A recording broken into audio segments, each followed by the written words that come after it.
I was watching this interview with Brad Mehldau the other day. Check out this solo he plays over I Love You. You know?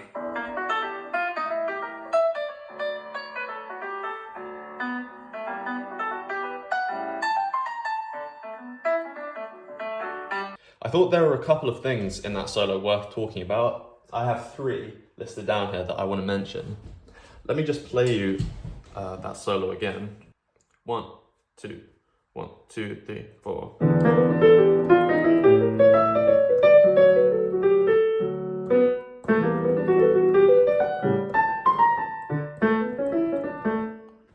So the first of the 3 things that I want to mention is this enclosure that he uses in the first phrase. So what is this? He's enclosing the 5th of this A dominant 7 chord, but he kind of comes at it from both sides with extra notes. It's kind of like a double enclosure. Now the tune I Love You starts with a minor 2-5 going to a major key, but I think Brad is thinking about a plain major 2-5-1, the way he lands on the natural 5. So I think we're thinking in D major here, and in that case this enclosure is interesting because we have 2 diatonic notes and then a chromatic enclosure. So the way I would think about this was playing a chromatic enclosure that we're so used to and approaching that chromatic enclosure from diatonic notes either side of it.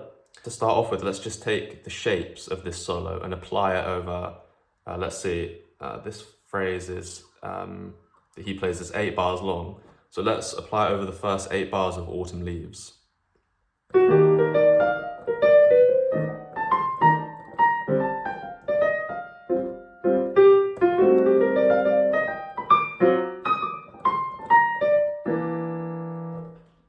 So you see, I used that double enclosure twice there.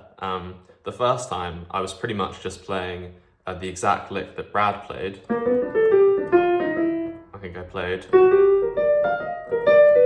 So not exactly the same, but the same shape, and I just transposed it to B flat major for this 2-5-1 in Autumn Leaves. And then I continued on, so Brad played. Yeah, he went like that, and so I did.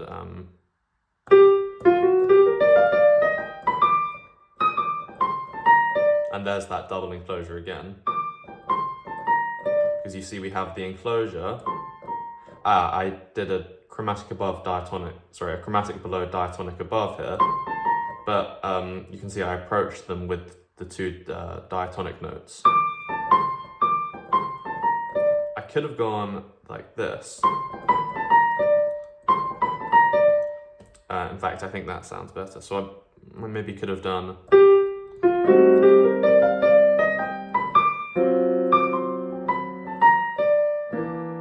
Yeah, that could have worked. Another way you could practice this enclosure is the same way you practice any other enclosure, by just isolating it. So if I wanted to practice over Just Friends, I might play like this.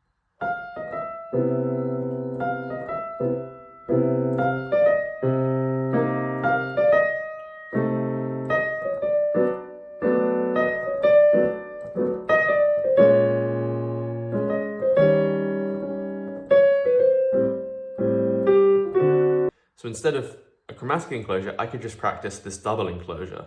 So again, over Just Friends, that could be like that.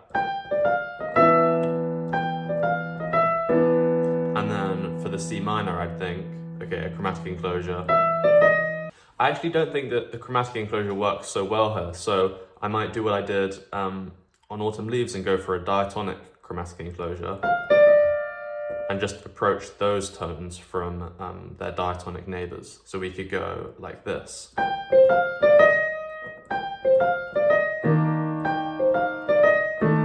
And then for the D, I think that works quite well. So we could go like this.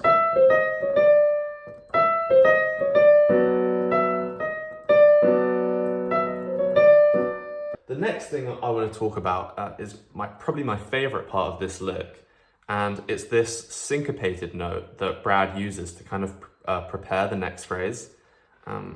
Listen to what it sounds like. I'll stop on the note. So.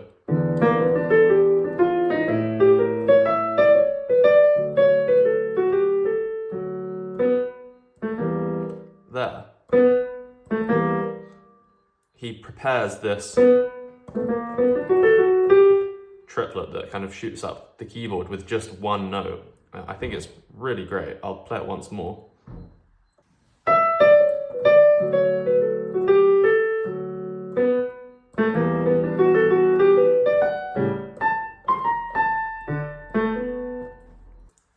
I think this one's pretty easy to practice. We just put one note in, probably best for it to be a chord tone, before we go up with an arpeggio, or even just before we play a phrase. So over autumn leaves, that might sound like this.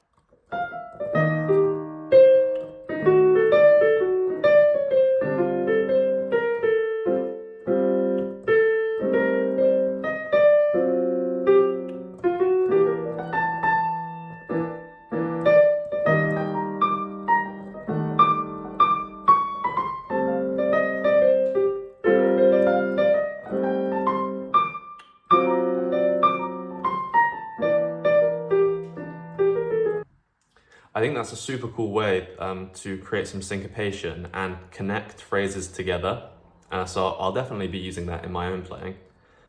The last thing I want to talk about is Brad's great phrasing with this lick. Try and pay attention to how he starts each phrase. There are two phrases in this line.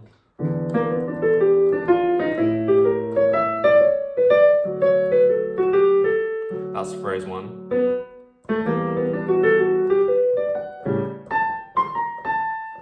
So what he's doing is he's starting each phrase basically the same way. That was how the first phrase starts.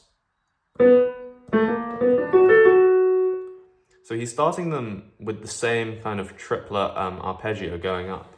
Now, of course, this works in I Love You because that chord progression happens twice. But how would we make that work over something like Autumn Leaves? Well, we could go for a similar shape, but we may just have to tweak the notes slightly. So, for example, we could start a phrase on the C minor 7, and we could start it like this.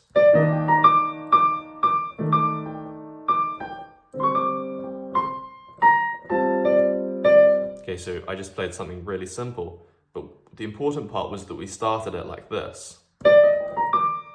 Now, for the A half diminished, we could think this shape won't work, but what will work? Well, actually, to be fair, this shape would work because we have the flat 5, the 7, and then this lower 9,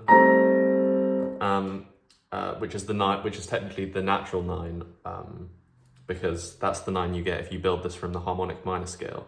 And then we get the 11. This does work. I prefer either using the A in place of the 9, so the root, or this higher 9. I think this sounds better in an arpeggio. So while we started the first phrase like this,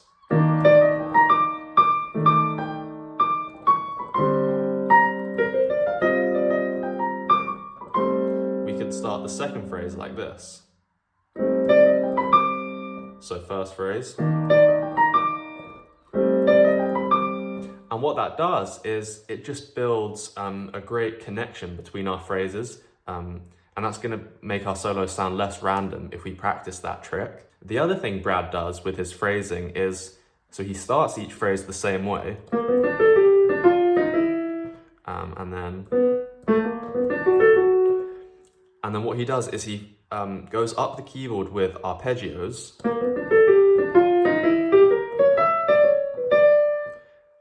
but then you'll notice at the top of the arpeggios he plays a melodic idea.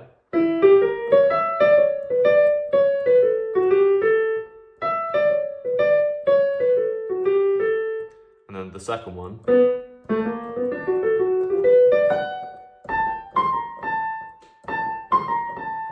So it's kind of like same arpeggios and then different melodic ideas. So we could make that into a kind of phrasing game for ourselves. we could start phrases off with the same arpeggios going up the keyboard and finishing with different kind of scalic ideas. So how would that sound over Autumn Leaves? It might go like this.